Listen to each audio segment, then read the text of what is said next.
चीन और भारत के बीच कई मुद्दों को लेकर अक्सर तनाव बना रहता है, लेकिन इस सब के बीच भी एक ऐसी भारतीय शख्सियत है जिसके सम्मान में पीढ़ी दर पीढ़ी चीन के लोग सिर झुकाते आए हैं। इस भारतीय के नाम पर चीन सरकार ने डाक टिकट जारी किए हुए हैं। उनके जीवन पर फिल्म तक बनाई गई है। इस शख्स का नाम है डॉक्टर द्वारकानाथ कोटनीस। आइए आज के इस वीडियो में इस शख्सियत के बारे में जानते हैं।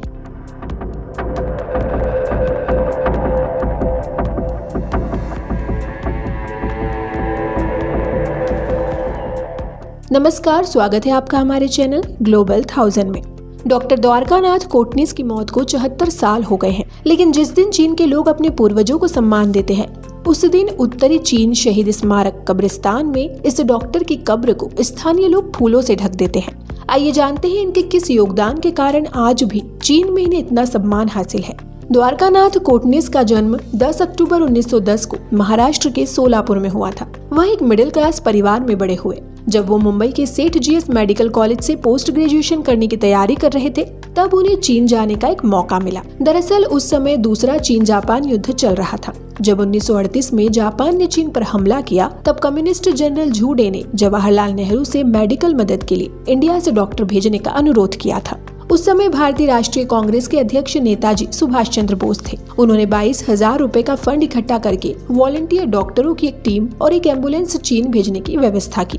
इस टीम में कोटनीस के अलावा 4 और डॉक्टर भी थे। जब कोटनीस ने इसकी सूचना अपने परिवार को दी थी तो वो चौंक गए। द्वारकानाथ की छोटी बहन मनोरमा याद करती है कि उनके परिवार के अधिकांश सदस्य उस समय चीन के बारे में बहुत कम जानते थे। वो केवल यह जानते थे कि लोग चीनी रेशम बेचने आते थे। द्वारकानाथ के पिता शांताराम अपने बेटे को बाहर निकलने के लिए प्रोत्साहित कर रहे थे, लेकिन उनकी माँ कोटनीस के दूर जाने पर बहुत दुखी थी। डॉक्टर द्वारकानाथ कोटनीस के चीन जाने की एक वजह यह थी कि वो दुनिया भर में घूमकर अलग अलग जगह इलाज करना चाहते थे।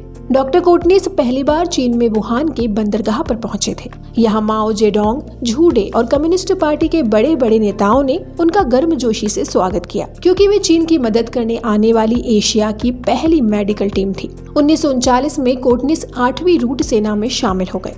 इसका नेतृत्व खुद माओ जेडोंग कर रहे थे।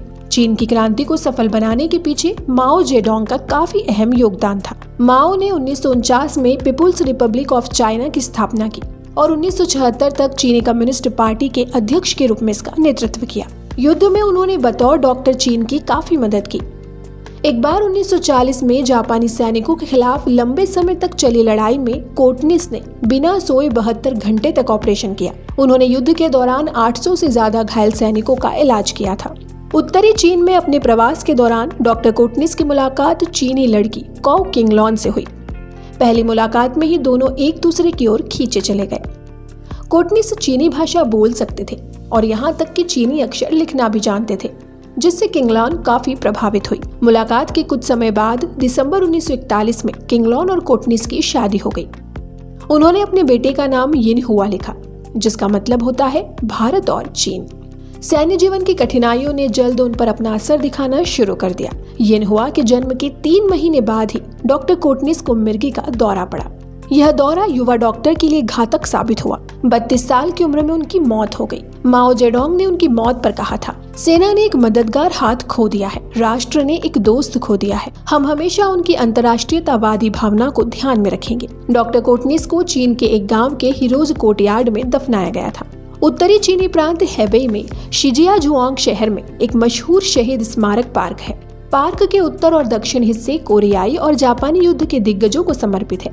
इसका दक्षिण भाग डॉक्टर कोटनीस को समर्पित है। उनके सम्मान में एक भव्य मूर्ति है। डॉक्टर कोटनीस के जीवन पर 1946 में वी शांताराम ने डॉक्टर कोटनीस की अमर कहानी नाम की फिल्म बनाई थी। 1982 की चीनी फिल्म केदी हुआ दाइफू यानी डॉक्टर DS कोटनीस भी उनके जीवन पर आधारित थी। चीन ने 1982 में डॉक्टर की मौत की 40वीं वर्षगांठ पर और फिर 1992 में 50वीं वर्षगांठ पर 2 डाक टिकट जारी किए।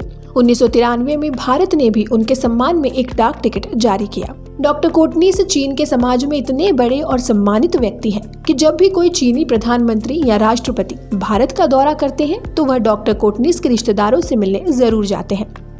चीन में उनके नाम पर एक मेडिकल स्कूल भी है, जहाँ से हजारों लोगों ने मेडिकल में ग्रेजुएशन की है। तो उम्मीद है आपको हमारा आज का वीडियो पसंद आया हो। वीडियो पसंद आए तो इसे लाइक और शेयर करें और चैनल को सब्सक्राइब करना ना भूलें। ऐसी ही और वीडियोस के लिए बने रहिए ग्लोबल 1000 के साथ।